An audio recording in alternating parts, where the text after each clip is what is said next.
অধ্যাপক আসিফ নজরুল বলেছেন আওয়ামী লীগ ঐতিহ্যবাহী দল, কিছু মানুষের জন্য তো একটা পুরো দলকে নিষিদ্ধ করা যায় না, ইত্যাদি ইত্যাদি জ্ঞাননীতি বাক্য। এগুলো নিয়ে আমরা পরে হয়তো আবার অন্য সময় কথা বলবো। মিনার ভাই, আপনার একটু সংক্ষিপ্ত পর্যালোচনা শুনি। আমি ব্যক্তিগতভাবে ওনাকে যতটুকু জানি, ওনার কিছু আত্মীয় স্বজন সিঙ্গাপুরে আছে, ওর মাধ্যমে আমি জানি ওনার চিন্তা ভাবনা বেশি ভারতকে নিয়ে আমাদের কাছাকাছি, আমার কাছে যতটুকু মনে হয় ব্যক্তিগত। কিন্তু উনি আজ যে এখন চিফ অ্যাডভাইজার হিসাবে সেটা কেন করতে পারতেছেন না, এটা কিন্তু আমাদের একটু খেয়াল করতে হবে। টোটাল মেকানিজমটিকে একটু বোঝার চেষ্টা করতে হবে যে ওনার হাতে টুলস গুলি কি। এটা পররাষ্ট্র মন্ত্রণালয় খেয়াল করেন, এটা কিন্তু একটা বিরাট টুলস।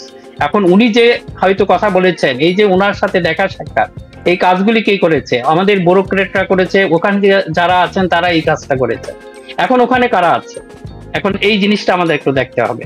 আমি যে একটা লিস্ট পেয়েছি, ওখানে যদি বলেন যে সব জায়গায় যে মিনিস্টার বা অ্যাডভাইজারদের এদের মধ্যে পিএস বলা হয়, ওখানে ডাইরেক্টর বলা হয়, director of the to the chief adviser.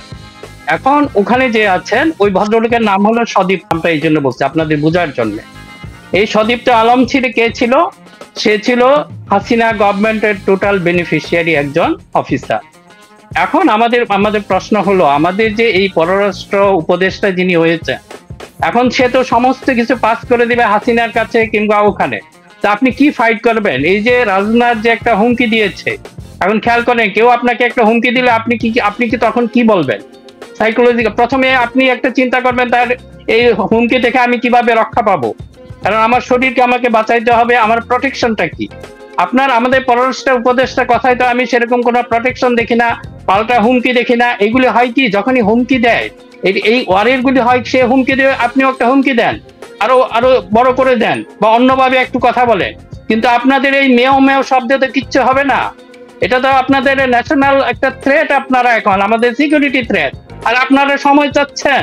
আপনাদের দিয়ে তো আমরা আসলে ঘুমাতে পারবো না। আপনারা যদি ভালো করতে, আমার কোনো সমস্যা ছিল না, আমাদের সমস্যা ছিল না। এই যে পররাষ্ট্র উপদেষ্টা, হ্যাঁ উনি কিছু ভালো কাজ করেছেন। আগের গুলি যখন আরো মিউ করতেন, উনি একটু প্রতিবাদ করেছেন। ওই যে একজন হিন্দু একটা মেয়েকে বিএসএফ গুলি করে মেরেছে, এর পরবর্তীতে ওনার যে রিয়াকশনটা, ইট ইজ গুড, একটু মানে শির দ্বারা একটু শক্ত হয়েছে, আমরা আপনাকে সেটা অ্যাপ্রিসিয়েট করি। কিন্তু আপনি যে এই যে টোটাল টুলস গুলি নিচ্ছেন, এই ডক্টর ইউনূসকে আপনার বিতর্কিত, উনি তো হয়তো খুঁজে জানেন না এই কাজগুলি করে থেকে। এই যে মোদীকে যে প্রস্তাব দিয়েছে, আমি তো নিশ্চিত ডক্টর ইউনূস দেন নাই, এটা দিয়েছেন ওনার এই অফিসাররা কোনো একটা ইয়ার মাধ্যমে, এবং এদের এখানে কাকে রেখেছেন। আর সবচেয়ে যে এটা হলো, আপনি পররাষ্ট্র মন্ত্রণালয়টাকে সবচেয়ে বেশি দলীয়করণ করেছে। আপনি এখানে একটা তালিকা দেখেন, আমি হয়তো এটা বিস্তারিত বললে অনেক সময় লাগবে। সেখানে যে মেধা তালিকার প্রথম দিকে যারা আছে, তারা বঞ্চিত, গত 15-16 বছর যাবত এখনো বঞ্চিত। তাদের লিস্টটা দেখেন। আপনি কি এই যে আপনারা বলেন যে মেরিট বেসড আপনারা করবেন, আপনারা তো ম্যাক্সিমাম আপনারা পলিটিশিয়ানদের সমালোচনা করেন, কিন্তু আপনারা কি দেখাচ্ছেন? আপনারা তো সে একই ধরনের লোকগুলিকে, যারা তেলবাজ, যারা দলীয়বাজ বা এই ধরনের নীতিহীন, তারপরে তাদের ভিতর কোনো আসলে মেধা নেই, মেধাহীন বা কম মেধা সম্পন্ন, এদেরকে তো আপনি ধরে রাখতেন। কিসের বদৌলত এটা করছেন? আপনারা তো কিছুটা শো করতে পারেন নাই। এখন এই যে পররাষ্ট্র মন্ত্রণালয় আপনি যান, আপনাদের টপ লিস্ট, আমার কাছে একটা সহকারী সচিবদের একটা লিস্ট এসেছে, যে প্রথম আছেন ওনার মধ্যে তাকে এভাবে বঞ্চিত করে রাখা হয়েছে। কিসের জন্য রাখছেন আমরা জানি না। এখন আপনারা যদি রিয়েলি ফাইট করতে চান, এই প্রস্তুতিগুলি তো আমাদের দেখাইতে হবে না। আপনাদের পররাষ্ট্র মন্ত্রণালয় এটা একটা টুলস। এটা যে যদি আপনি এই দুর্বলতাগুলি রাখেন, এখানে ওদের স্পাই রাখেন, আপনি যা কিছু বলবেন না ওদেরকে বলে দিবে, আপনারা তো কোনো কিছু কাজ করতে পারবেন না। এই যে ডক্টর ইউনূসের বা এই সরকারের যে এই যে আমরা দুদুল্যমনতা বা একটু গো স্লো যাওয়ার এগুলি দেখছি, এটা তো সত্যি, এটা হচ্ছে একমাত্র এই কারণেই। আপনারা কিন্তু ভাই, প্রথম প্রবণতা হচ্ছে যে গোপনীয়তা থাকছে না কি নতুন সরকারে। দ্বিতীয়ত হচ্ছে তারা যেহেতু হাসিনার আশীর্বাদ পুষ্ট, হাসিনার দ্বারা এতদিন ধরে 2 নম্বরই করে আসছে, তারা বিভ্রান্ত করার চেষ্টা করবে নতুন সরকারকে, যেন সাকসেসফুল হতে না পারে। এটা হচ্ছে এক্স্যাক্টলি সেম। আরেকটা হয়েছে কি, এখানে হয়তো ভুলে যাব, ওখানে আপনার একজন নিয়োগ দিয়েছেন পররাষ্ট্র সচিব হিসাবে mister Jasimuddin. He is a nice man, যতটুকু জানি হি ইজ ট্যালেন্টেড। ওনাদের ব্যাচে সম্ভবত উনি 3rd হয়েছিল। আমার কাছে সবচেয়ে আকর্ষণীয় হলো এই মেরিটোক্রেসিটা, যে ওনাদের মেরিট বেস যদি আসে যেই হোক, সেটাকে আমরা অ্যাপ্রিসিয়েট করব। এটাকে আপনারা অবশ্যই একটা প্রশংসার যোগ্য। কাজে মিস্টার জসিমউদ্দিন, ওনার কাছে আমার বিশেষ আবেদন থাকবে, আপনি এটা ওইভাবে সাজান। আপনি যদি মনে করেন হ্যাঁ আপনারা যদি সেই হাসিনাকে ফিরিয়ে আনতে চান, সেই মঈন আহমদের 111 ফিরিয়ে আনতে চান, আপনারা একভাবে কাজ করতে পারেন, ইট উইল ওয়ার্ক। কিন্তু আমাদের টপে বসে আছে ডক্টর মোহাম্মদ ইউনূস, তার একটা নিজস্ব একটা বক্তব্য আছে, he holds the spirit of the revolution. আমার কাছে এখনো মনে হয় উনি যেহেতু রাখে, কাজে আপনাকে তো সেই সাপোর্টটা তাদেরকে দিতে হবে। কাজে তৌহিদ হোসেন, যে আপনি পররাষ্ট্র উপদেষ্টা আছেন, আমাদের কোনো আপত্তি নাই, আপনারা যদি ভালো কাজ করেন আমরা প্রশংসা করব। এই যে জেনারেল জাহাঙ্গীরকে আমরা সমালোচনা করেছি, এখন ওনার একটা বক্তব্যে উনি আমাদের মন জয় করে নিয়েছেন। উনি আপনাদের যে আমাদের যে বিডিআর, আমি বিডিআর বলবো, প্লিজ আপনারা বিডিআর বলা শুরু করেন, আমাদের এগুলি বলতে হবে না, এই দালালদের দেওয়ার নাম, এটাকে বর্জন করেন। আমাদের বিডিআর কে উনি যে সতর্ক করেছেন বা যে পরামর্শ দিয়েছেন, একটা পরামর্শে জেনারেল জাহাঙ্গীর আমাদের মন জয় করে ফেলেছেন। কাজে আপনারা বুঝতে চেষ্টা করেন, আপনারা যদি ভালো কাজ করেন অবশ্যই প্রশংসা করব। শিক্ষা হিসাবে যাকে নিয়োগ দিয়েছেন সেটাও একটা খুব সুন্দর হয়েছে। কাজে আপনারা এখন কাজ করেন, আমরা শুধু কি বলে সমালোচনার জন্য সমালোচনা করব না, আমরা যেটা করব আপনাদের কারেকশনের জন্য। আপনারা যদি কারেক্টেড হন তাহলে অবশ্যই, আমি তো বললাম আপনাদের কাজে আমরা সহযোগিতা করব, অকাজে তো করবো না, কুকাজে তো পুরো বিরোধিতা করবে, সেটা ডক্টর ইউনূস বা যেই হোক, আমরা দাঁড়িয়ে যাব ইনশাল্লাহ।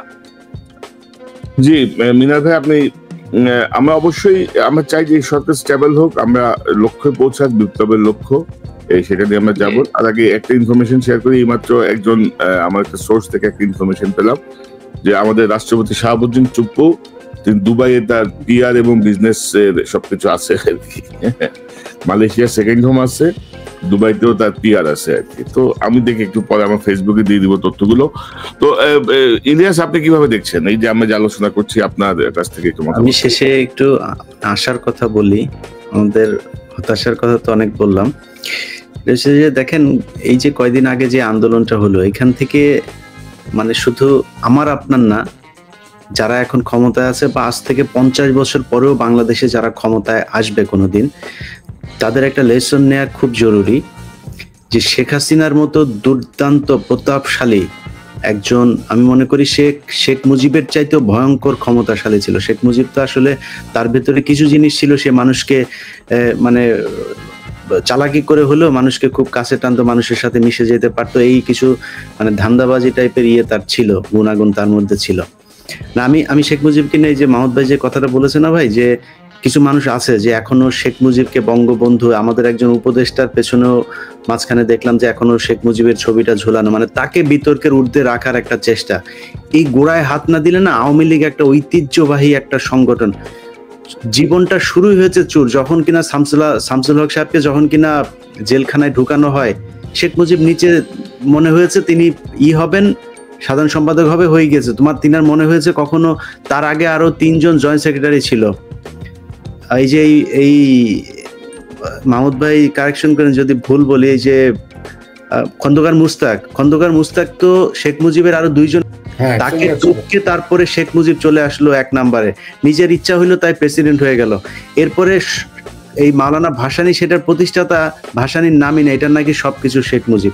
সো এটার প্রতিটি পরতে পরতে চিটারি বাটপারি করে শেখ মুজিবের জন্ম, এবং শেষ পর্যন্ত তারা এই চিটারি বাটপারি করে যাচ্ছেন। এখন এই যে এরকম দুর্দান্ত প্রতাপশালী যে এই পতন হলো না, এটা থেকে ভবিষ্যতে যদি কারো ইচ্ছা থাকে, আমরা যা যা বললাম আপনাদের কাছে, যা যা শুনলাম, সবকিছু মাথায় রেখেই একটু চিন্তা করতে বলবো যারা এখন গভর্নমেন্টে আছেন কিংবা সামনে আসবেন। ডক্টর মোহাম্মদ ইউনূসের প্রতি আমার যথেষ্ট রেসপেক্ট। তিনি সারা জীবন বাংলাদেশের বাইরে বিভিন্ন সভ্য জাতির সাথে চলাফেরা করেছেন। তিনি বাংলাদেশকে এমন একটা জায়গায় আমার বিশ্বাস দিয়ে যাবেন, সারা জীবন যাতে মানুষ ডক্টর মোহাম্মদ ইউনূসকে স্মরণ করে। কিন্তু যদি নাকি কোনো কারোর পাল্লায় পড়ে কিংবা অন্যান্য যেসব ঘাপটি মেরে থাকা, যেগুলোকে ডক্টর মোহাম্মদ ইউনূস হয়তো জেনে হোক না জেনে হোক বিশ্বাস করে আশেপাশে নিয়ে এসে, যদি আমি এখনো বলছি না যে এটা হবে, কিন্তু যদি করার ইচ্ছা থাকে, তাহলে এই দেশের মানুষের পালসটা একটু চিন্তা করার বলবো যে যেই জাতি এই মাত্র 1 মাস হয় নাই নিজের সন্তান মারা গিয়েছে, তার সন্তানের লাশ ধরে তারপরে বলছে যে আমার সন্তান মারা গিয়েছে, আমার কোনো কষ্ট নাই, আমার সন্তান এই দেশের জন্য জীবন দিয়েছে, একটা গুলি করছে তারপরে বুক এরকম করে দাঁড়িয়ে আছে যে আরেকটা গুলি করো, মৃত্যুর আগ পর্যন্ত সে দাঁড়িয়ে দাঁড়িয়ে পুলিশের গুলি নিচ্ছে তার বুকের মধ্যে। এই জাতির সামনে আসলে কোনো ধরনের শয়তানি করার আগে না অনেকবার চিন্তা করতে হবে। এই যে একটা বিশাল একটা প্রতাপশালী সরকারের যে পতন হলো, এই জায়গায় আসতে আমার মনে হয় যে কারোরই, সেটা তারেক রহমান হোক আর শফিকুর রহমান হোক অথবা ডক্টর মোহাম্মদ ইউনূস হোক, যেই হোক, এই শেখ হাসিনার জায়গায় আসতে আরো 50 বছর সাধনা করতে হবে। এরকম সুন্দরভাবে প্রশাসনের সব জায়গায় পরতে পরতে নিজের লোকজন বসানো, এটা মানে শেখ হাসিনা যদি বিশ্বাস করেন, যদি ভালো মানুষ হইতো, আমি এরকম একটা সরকার বাংলাদেশে চাইতাম যে এত সুন্দরভাবে 15 বছর কোনো হরতাল নাই, অবরোধ নাই, সুন্দরভাবে দেশ চালানোর সুযোগ পেয়েছে। খালি শয়তান না হলে অনেক কিছু করতে পারতো শেখ হাসিনার। কিন্তু এই জায়গায় ক্রেডিট দিতে হবে যে সে প্রশাসনের ভেতরে তার সব শয়তানের চালাপেলা যা আছে এগুলোকে এমন সুবিন্যস্ত ভাবে সাজাতে পেরেছিল। তো এই জিনিসগুলো আমি মনে করি যে যারাই যাই করুক, চিন্তা করতে হবে যে আমাদের সামনের দিনগুলো যদি নাকি তার মাথায় খারাপ কোনো কিছু কারোর থেকেও থাকে, সেই জায়গায় আর কেউ কখনো যাবে না। আর আপনারা যেই কথাটা বলছেন যে রাষ্ট্র সংস্কার বা যেটাই হোক যদি করতে হয় না কনক ভাই, আমি মনে করি হয়তো চিন্তা করে অনেকেই, হয়তো এটা নিয়ে আলোচনা শুরু করেছেন, তার মনে করি যে একদম শুরু থেকে এই সংবিধান সংশোধন না। আপনি যদি দেখেন যে সেই 72-এ যখন শেখ মুজিব দেশে এসেই 6 মাস 7 মাসের ভেতরে সেই সংবিধান একটা করে ফেললো, সেই সংবিধান আবার সেই গণপরিষদের 430 জন সদস্যের মধ্যে তার পছন্দের 34 জনকে নিয়ে তিনি একটা তৈরি করে নিজের মন মতো যা মনে চায় তাই একটা সংবিধান বানায় ফেললো। আমি মনে করি সংবিধানটা পরিবর্তন হওয়া দরকার। এবং বাংলাদেশের সংবিধানের সাথে আমি যতটুকু সংবিধানের যেই কয়টা, আমি পুরো পড়ি নাই কিন্তু কিছু কিছু গুরুত্বপূর্ণ জায়গা আমার পড়ার সুযোগ হয়েছে, সেটার সাথে যদি আমাদের যে স্বাধীনতার ঘোষণাপত্র আপনি মেলান, ভাই কিচ্ছু নাই। স্বাধীনতার ঘোষণাপত্রের সাথে আমি মনে করি একদম সাংঘর্ষিক একটা সংবিধান আমাদের 72-এ শেখ মুজিব দিয়ে গিয়েছিল। এবং আমি সেই সংবিধান, আপনি যদি উইকিপিডিয়া তো আমাদের সংবিধানের মানে কি বলে এটা প্রতিষ্ঠার যে ইতিহাস সেটা পড়েন না, সেখানে দেখবেন বলা আছে যে বাংলাদেশের সংবিধান ভারত এবং যুক্তরাজ্যের আদলে তৈরি করা। যুক্তরাজ্যের সংবিধান তো লিখিতই না, নাম দেওয়া হচ্ছে শুরুতে ভারত, অর্থাৎ ভারত যেটা দিয়ে গিয়েছে সেইটাই এই দেশের সংবিধান হয়েছে। অতএব এই সংবিধানটা পরিবর্তন করা খুব জরুরি। আর ভারতের যেই দাদাগিরি এতদিন যে আলোচনা আপনারা এতক্ষণ করলেন, আমি মনে করি ভারতকে এখন নিজেদের জিনিসটা, আমি কিছুক্ষণ আগে কয়েকটা পত্রিকাতে দেখলাম যে তাদের 60 কিলোমিটার অলরেডি ওই দিক থেকে এই চীন দখল করে নিয়েছে। তো ভারতের এখন নিজের দেশটা নিয়ে একটু চিন্তা করা উচিত। নিজের দেশের প্রতিটা মানুষের বাথরুম তৈরি করা হয়েছে কিনা এখন পর্যন্ত, এগুলো নিয়ে চিন্তা করে তারপর বাংলাদেশের দিকে চোখ তাকানো।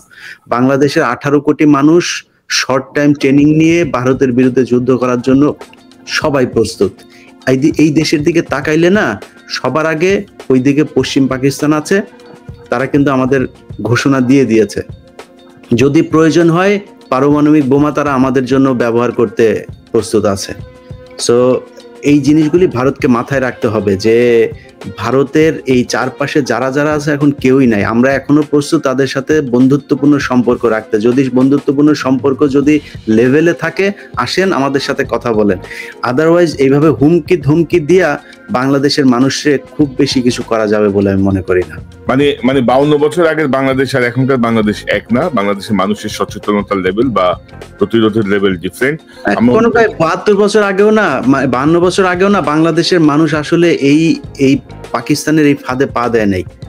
আমার যতটুকু মনে হয়েছে যে 70-এর যেই এই বন্যাটা ছিল, সেই বন্যাটা একটা টার্নিং পয়েন্ট ছিল। আরেকটা টার্নিং পয়েন্ট ছিল ভাসানীর এই শেখ মুজিবের হাতে সবকিছু ক্ষমতা দিয়ে দেওয়া, নির্বাচনে সে যাবে না, তাকে নির্বাচনে পাঠালে।